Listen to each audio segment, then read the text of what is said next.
ये है ग्रेटर नोएडा का चौगानपुर गांव और यहाँ पर स्वर्गीय बाबा प्रीतम सिंह की आप ये समाधि देख सकते हैं। और ये समाधि का जो निर्माण है ये 24/12 सन 1983 को करवाया गया था। और यहाँ पर पीछे भैरव बाबा का मंदिर भी है।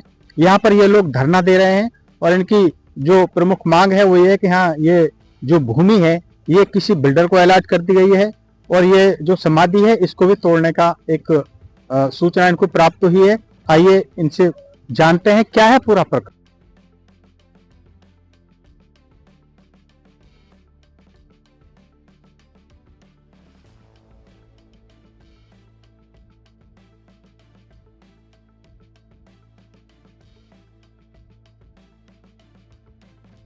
एक ग्राम चौगानपुर में स्वर्गीय बाबा प्रीतम सिंह की समाधि को लेकर यहाँ पर धरना दिया जा रहा है।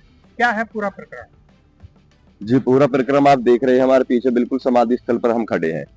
ये बाबा प्रीतम सिंह, स्वर्गीय प्रीतम सिंह, ये स्वतंत्रता सेनानी रहे थे। इनकी याद में परिवारजनों ने 1983 में स्मृति स्थल बनाया था। आजादी में इनका योगदान रहा था। उसी को आज कहीं ना कहीं बिल्डर की और प्राधिकरण की इसको तोड़ने की मंशा देखी गई है। उसी को बचाने के कल हमने पंचायत बुलाई थी। पंचायत के माध्यम से हमने निर्णय लिया था, यहाँ पर बिल्डर के काम को हमने रुकवा दिया है। निर्णय पंचायत लेके गई थी और कल अथॉरिटी के अधिकारी हमारे बीच आए थे। वो आश्वासन देके गए थे हमें कि आज आपकी मध्यस्थता प्राधिकरण से करा दी जाएगी और इसका आज निवारण निकाल दिया जाएगा। लेकिन उसके बाद भी आज प्राधिकरण के लोगों ने किसी तरह की कोई वार्ता नहीं की है। उसी को देखते हुए अब हमने आज ऐलान कर दिया 12 तारीख में महापंचायत बुलाई जाएगी और आगे का निर्णय महापंचायत लेगी। अच्छा, इसमें जो महापंचायत है आपकी, इसमें भारतीय किसान यूनियन मंच लिखा हुआ है, तो भारतीय किसान यूनियन मंच के तले जो इसमें ग्रामीण और जो क्षेत्र के लोग सभी शामिल होंगे? जी, महापंचायत में जो है ना, इस बार जो महापंचायत आएगी उसमें पूरे जितने भी संगठन है, हमारे किसानों के जितने संगठन है, विपक्ष के जितने भी लोग और पूरा क्षेत्र, पूरा समाज इस महापंचायत में शामिल होगा। बहुत बड़े रूप में एक विशाल महापंचायत का आयोजन किया जाएगा आने वाली 12 तारीख में, दिन सोमवार को। अच्छा, ये जो प्रतिमा है ये कब बनी थी और ये कितनी रकबे में, कितनी भूमि में बनी? ये प्रतिमा के साथ साथ पीछे भैरव बाबा का मंदिर भी है। ये बनी हुई है 400 मीटर एरिया में और इसको बनाया गया था 1983 में।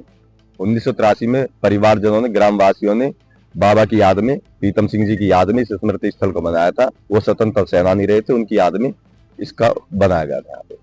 अब क्या प्रमुख मांग है आपके प्राधिकरण से? प्रमुख मांग हमारी बस यही है, जो हमारे समाधि स्थल है इसको छोड़ दिया जाए, जो हमारा एरिया 400 मीटर इसको छोड़ दिया जाए और हमें आने जाने के लिए एक रास्ता दे दिया जाए। बस एक छोटी सी मांग है और कोई इतनी बड़ी मांग नहीं है। कुछ वार्ता होने की उम्मीद है प्राधिकरण? अभी तक तो उनके तरीके, उसकी तानाशाही को देखकर लग रहा है वो वार्ता करने के मूड में नहीं है। लेकिन हमने भी ठान लिया है, हम यहाँ से तब तक नहीं हटेंगे जब तक इसका कोई समाधान नहीं निकल जाएगा। यहाँ पर अनिश्चितकालीन धरने हमने स्टार्ट कर दिया है कल से। पंचायत में कल उसका ऐलान कर दिया गया था। अनिश्चितकालीन हमारा धरना चल रहा है और बिल्डर का कोई काम हम यहाँ होने नहीं देंगे जब। आगामी 12 जनवरी को विशाल पंचायत होगी। जी जी, आने वाली 12 तारीख में महापंचायत का आयोजन है।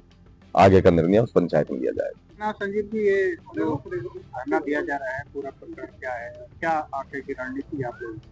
जो हमारे दादाजी हैं स्वर्गीय प्रीतम सिंह सेनानी, ये स्वतंत्रता सेनानी थे। मैं उनका सगा पौत्र हूँ और मैं तो एक बायोलॉजिकल पौत्र हूँ। मुझे सौभाग्य है कि मैं उनका पौत्र हूँ। बट अगर देखा जाए तो स्वतंत्रता सेनानियों की कोई फैमिली नहीं होती, पूरा समाज, पूरा क्षेत्र ही उनका परिवार होता है, राइट। और इस समाधि का निर्माण हमारे पिताजी ने, और जो हमारे दादाजी के हमारे पिताजी 3 भाई हैं, तीनों ने संयुक्त रूप से मिलकर हमारे दादाजी के नाम की ये प्रतिमा स्थल, स्मृति स्थल बनाया था। 24 दिसंबर 1983 को इसका निर्माण हुआ था। शिलालेख भी आप देख सकते हैं, शिलालेख भी उनके नाम से और दिनांक के साथ में लगा हुआ है, राइट। आप किसी भी तथ्यात्मक और ऐतिहासिक पैरामीटर से आप इसकी जांच करा लें। और ये कोई कल का निर्माण नहीं है, ये कोई 2 साल 4 साल पुराना निर्माण नहीं है। जब ग्रेटर नोएडा प्राधिकरण का भी अस्तित्व यहाँ पर नहीं था, मैं अगर बल्कि बात करूं, जनपद गौतम बुद्ध नगर भी नहीं था उस समय पे, जनपद गाजियाबाद हुआ करता था। तो अगर जमीन अधिग्रहण की जो सर्वे होती हैं धारा 4, 6 और 9 की, अगर वो नियमित रूप से हुई होंगी, ईमानदारी से हुई होंगी, जो कि शासन के आदेश और शासन के अभिलेख कहते हैं कि सर्वे के अंदर अगर एक वृक्ष भी खड़ा है, उस वृक्ष का भी विवरण उस सर्वे में होता है। अगर सर्वे ईमानदारी से हुई होगी तो उस सारी सर्वे के अंदर इसका निर्माण और इस निर्माण का जिक्र होगा और यह निर्माण देखा जाएगा।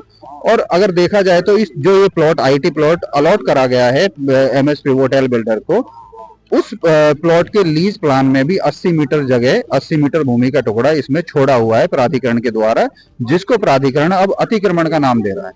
जब प्राधिकरण इसको अतिक्रमण बोलता है तो हमारी भावनाएं इस कदर आहत होती हैं कि उसका कोई जवाब नहीं है कि ये भूमि का टुकड़ा नहीं है, ये एक अतिक्रमण नहीं है, ये हमारी भावनाएं, हमारा मान सम्मान और स्वाभिमान की लड़ाई है। तो मैं प्राधिकरण से हम निरंतर प्रयास कर रहे हैं, वर्षों से हम प्राधिकरण के चक्कर काट रहे हैं, हर तरीके का पत्राचार हमने प्राधिकरण में इसके लिए किया है। उसके अलावा जो 5 तारीख से हमारे जो भारतीय किसान यूनियन मंच के तत्वावधान में महापंचायत हुई है और अनिश्चितकालीन धरना इस पे हम कर रहे हैं। बिल्डर इसको तोड़ने का प्रयास कर रहा है निरंतर, और उस बिल्डर से बचाने के लिए और प्राधिकरण से बचाने के लिए हम भारतीय किसान यूनियन मंच के तत्वावधान में पूरा परिवार, पूरा ग्राम, आसपास के क्षेत्रवासी और बाकी अन्य संगठन भी इसमें जुड़े हुए हैं, सभी लोग प्रयासरत हैं। हम प्रतिदिन यहाँ पे बैठ रहे हैं और ये अनिश्चितकालीन धरना है जब तक कोई समाधान टेबल पर नहीं लाया जाएगा प्राधिकरण के द्वारा, बिल्डर जब तक आकर वार्ता नहीं करेगा, कोई स्थायी समाधान हमारे लिए नहीं निकालेगा, तब तक हम यहाँ से उठने वाले नहीं हैं। जैसा कि अक्षय भाई ने आपको बताया अभी, जो कि भारतीय किसान यूनियन मंच के जिला अध्यक्ष हैं, उन्होंने और उनकी पूरी टीम ने ऐलान कर दिया है, क्योंकि आज की वार्ता थी, प्राधिकरण ने वार्ता का कोई शुरुआत नहीं की है हमारे प्रयासों के बावजूद भी। तो उसके उपरांत इन्होंने 12 तारीख को आने वाले सोमवार को महापंचायत का ऐलान दोबारा से कर दिया गया है। जो जितने भी किसान संगठन हैं यहाँ सब एकत्रित होंगे, उसके अलावा आर्य समाज संगठन और बाकी जितने भी किसान संगठन जनपद में हैं, वो सभी यहाँ आकर एक विशाल महापंचायत का आयोजन हम करेंगे और इस अपनी बात को आगे रखेंगे।